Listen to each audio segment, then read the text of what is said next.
여러분 안녕하세요.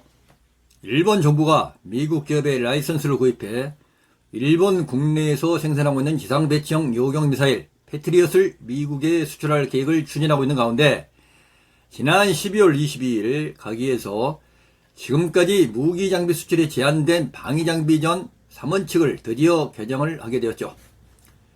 이로써 일본은 패전 후 80년간 평화헌법의 전수방위 기조로 인해 제한된 무기 수출의 길을 본격적으로 열게 되었죠.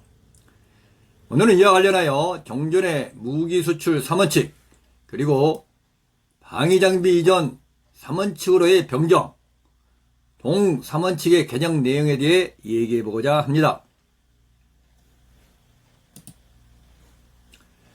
유익하게 들으시고 구독과 좋아요 꾹 성원해 주시면 감사하겠습니다. 일본은 2차 대전 패전 이후에 과거 태평양 전쟁과 전쟁 범죄를 일으킨 문제로 평화국가로 탈바꿈하였으며 평화헌법하에서 자위대의 무장이나 군사대역화 등의 제한을 받고 있었고, 자위대는 운용하는 무기 중 상당수를 자국산을 사용하는 방침을 세워 무기 해외 수출을 금하고 있었죠. 소위 일본 평화헌법 구조에 일본 국민은 전쟁과 무력에 의한 위협이나 무력 행사는 국제 분쟁을 해결하는 수단으로서 영구히 포기한다 라고 명기해놓고, 이는 일본 방위정책의 기조로 반영되어 전수방위라든가 비핵 3원칙, 원민통제, 무기수출 3원칙을 거수해왔죠.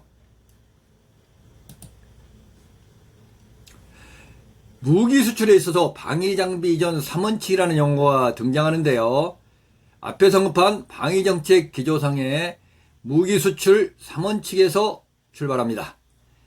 이 원칙은 사또 에이사쿠 총리가 1967년 4월에 중의원 결산위원회에서 답변한 내용을 바탕으로 하고 있는데요.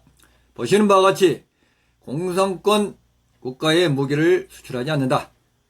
유엔 결의에 의하여 무기 등의 수출이 금지된 국가에 무기를 수출하지 않는다.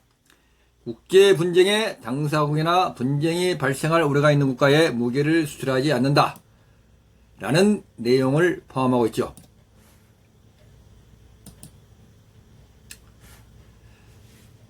자위대 축소와 더 확고한 문민 통제를 시도했던 미키 다케오 총리는 1976년 2월에 사또 총리의 항목에 몇 가지 원칙을 더 추가하여 3원칙 대상 지역의 무기 수출을 인정하지 않는다.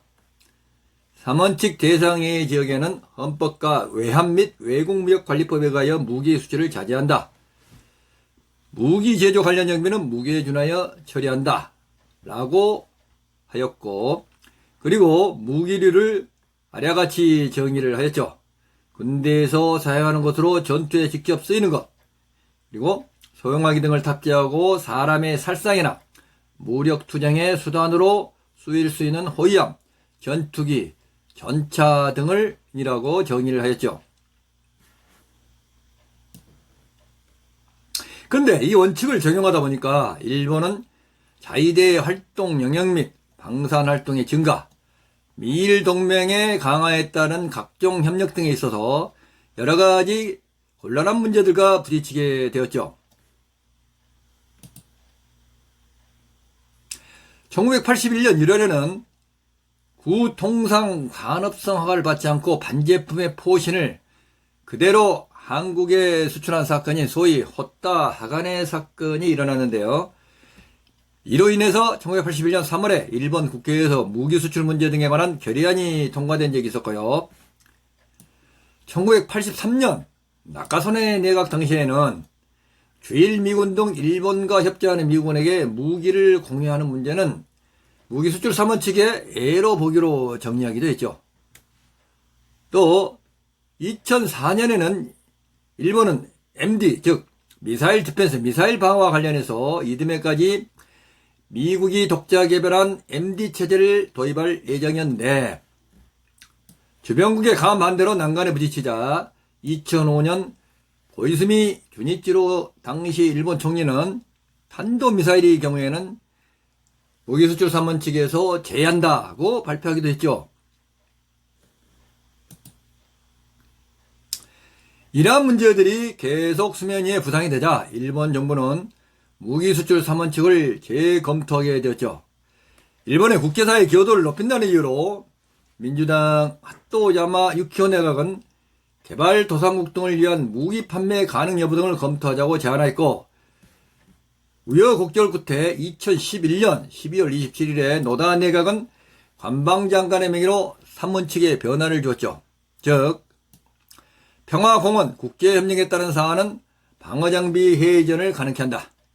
목적에 쓰이는 일이었고 제3국으로 의존되지 않는다는 것을 담보한다. 일본과 안보 협력 관계에 있고 그 국가의 공동 개발, 공동 생산이 일본의 안전보장에 이로울 경우에 실시한다 라는 내용이었죠. 결국 2014년 4월 1일 아베 내각 시에 기존의 무기 수출 3원칙을 대체하는 방위장비 이전 3원칙이 제정되었으며, 국제조약과 유엔 안보리 결의 등을 위반한 국가, 분쟁 당사국에는 무기 수출을 금지하고, 평화공원 및 국제협력과 일본 안보에 기할 경우 무기 수출을 허용한다. 목적의 사용과 제3국 이전은 일본 정부의 사전 동의가 필요하다. 이러한 내용으로 변화가 되었는데요.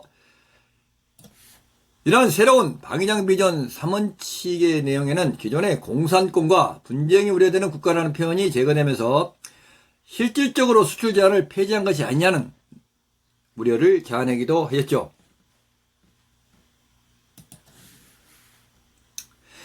아베 내각 시에 제정한 이러한 방위장비 이전 3원칙은 여전히 불확실하고 모호한 점이 많아 현 기시다 내각에 들어서도 방위장비 이전 3원칙의 개정을 추진합니다.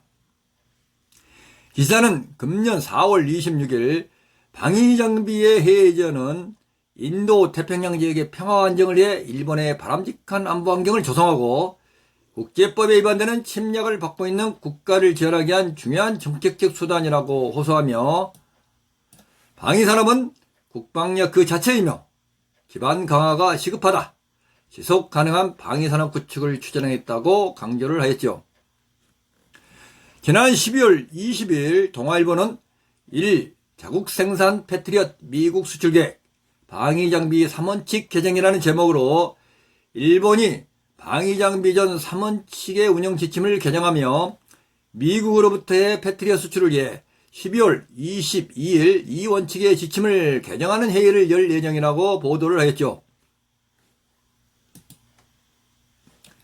그리고 12월 22일 일본 가기에서 방위장비 이전 3원칙을 개정하게 됩니다.